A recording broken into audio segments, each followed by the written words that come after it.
So what about this idea of being egalitarian? You know, like this idea of we're equal, etc.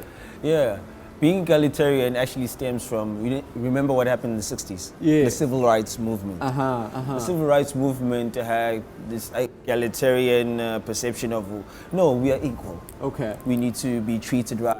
Sure. We need to, that was just jumping into a conclusion of solving the issue, but not the problem. Because they're not looking at actually nurturing the wound of who was racist.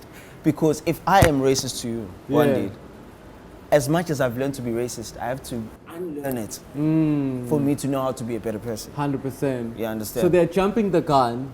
Yes, they are jumping the gun. Other than that, they are even putting power into this racism because it gets under wraps, which is dangerous for human in general.